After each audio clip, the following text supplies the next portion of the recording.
and snow.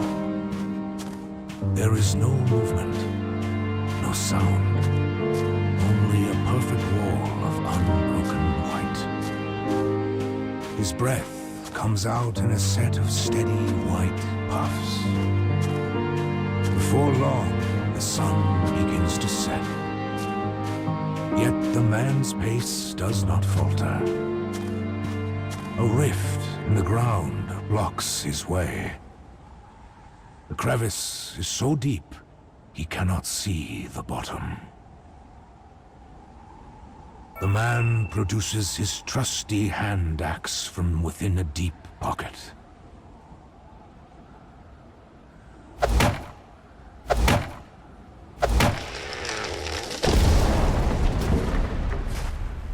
The path beneath him precarious. Maintaining his balance is a matter of life and death.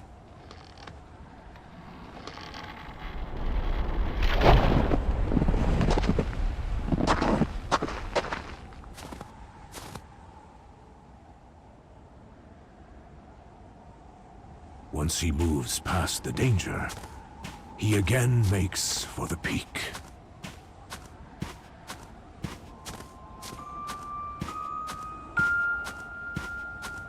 Before he realizes it, the land around him is bathed in moonlight.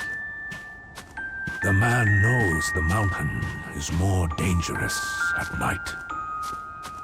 Yet it still holds for him a kind of wondrous charm. He does not fear this place. Instead, he trusts in his strength and experience.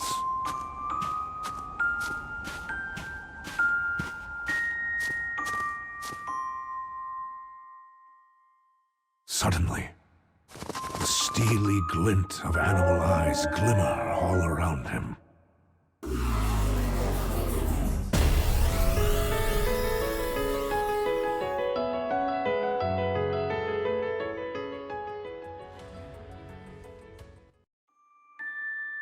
The man, remaining calm, confronts a pack of wolves.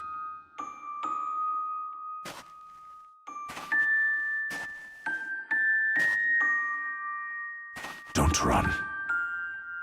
Don't turn away. Don't look them in the eye.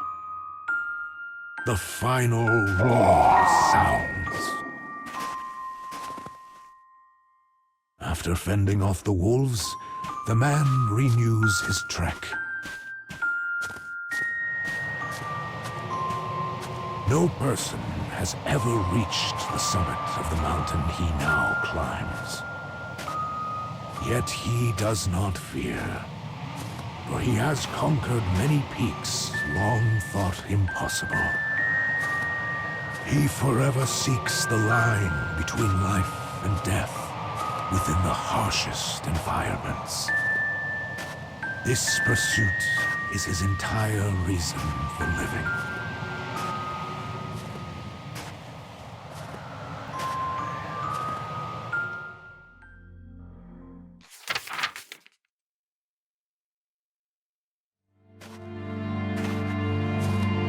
A terrible blizzard rages across the snowy mountain.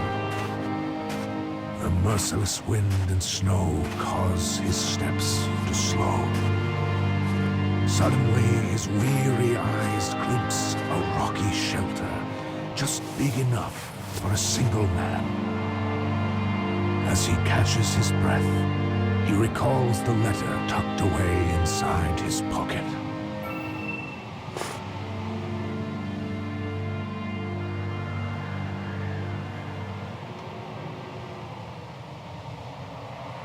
His daughter had given it to him before he started his climb.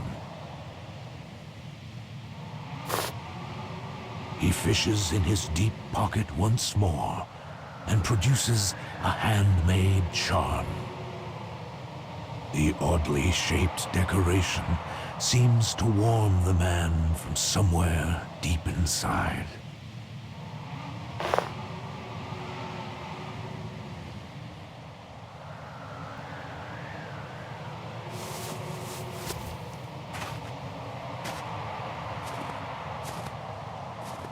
Having risen to his feet, the man's legs are filled with renewed strength. Halfway up the mountain, he comes across a frozen lake. The corpse on the ground wears the attire of a mountaineer. And its regrets suddenly take form as a ghost and spread a terrible darkness.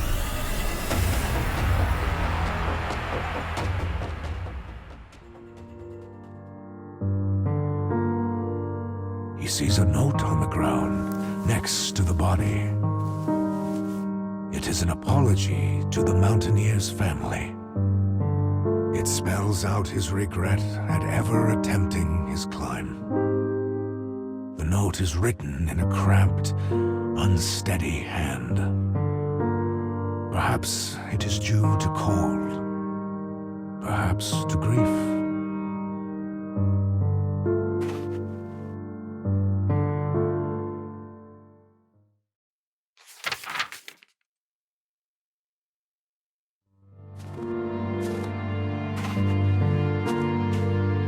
A tremendous cliff looms before the man.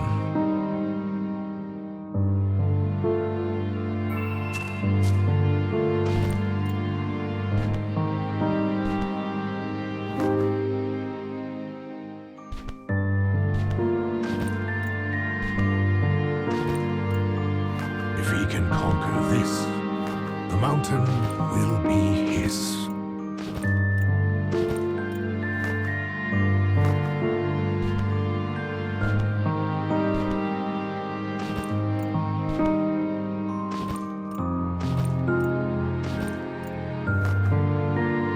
Balling up his numbed fists, he whispers encouraging words to himself.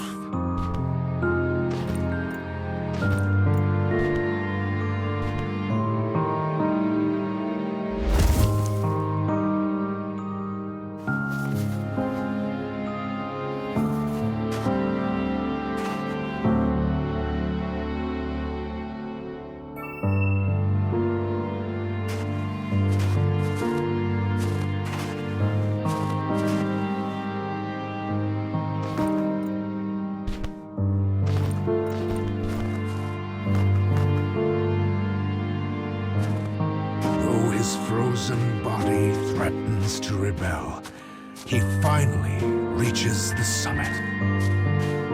And though the mountain has supposedly never been climbed, he finds a ruined shrine. Intrigued by this mysterious sight, the man ventures onward.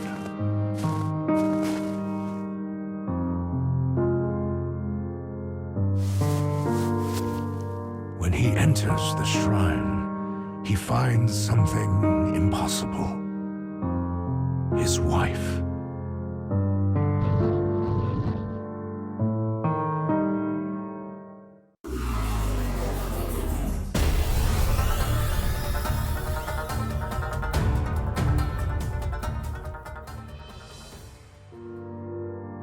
He rubs his eyes and looks at the woman again. What he thought was his wife is in fact the frozen corpse of another pregnant woman.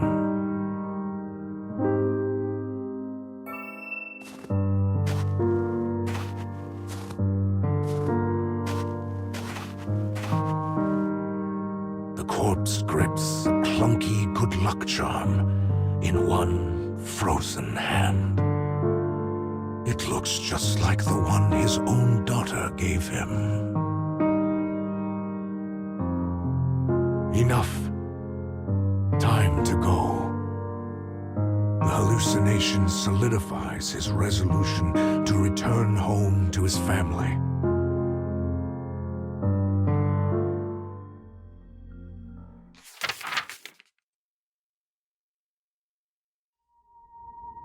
A lonely house, illuminated by a dim light, sits in a forest of deep snow.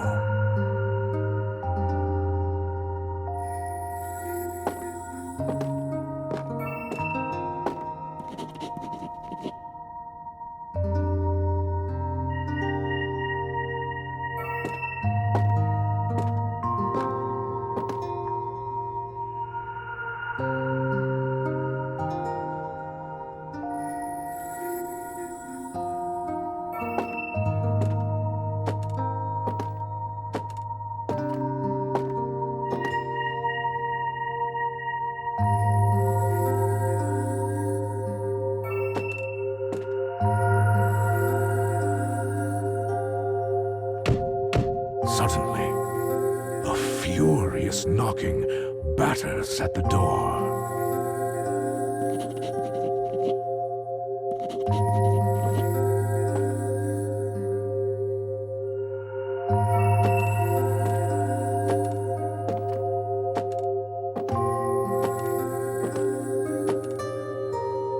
The door flies open to reveal an aberration that looks strangely like the girl's father.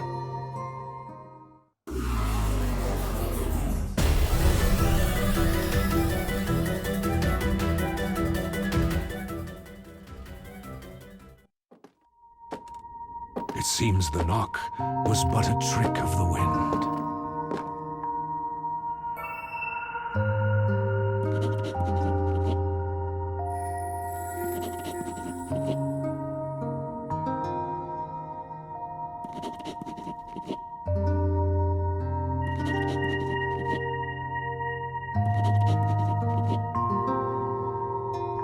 The woman presses against her swollen stomach and collapses to the ground.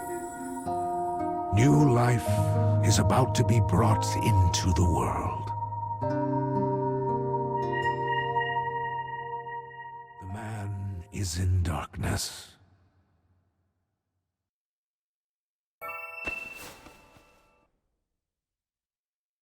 Pain courses through a body that struggles to follow the orders of its mind.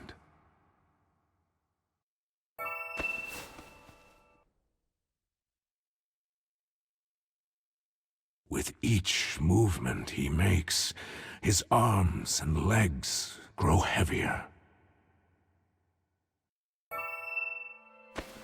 As the cold sets into his bones, he comes to a sudden realization.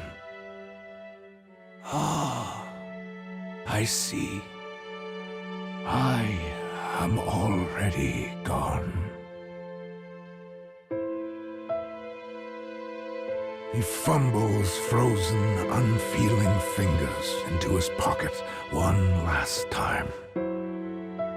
The charm from his daughter still retains a tiny coal of warmth.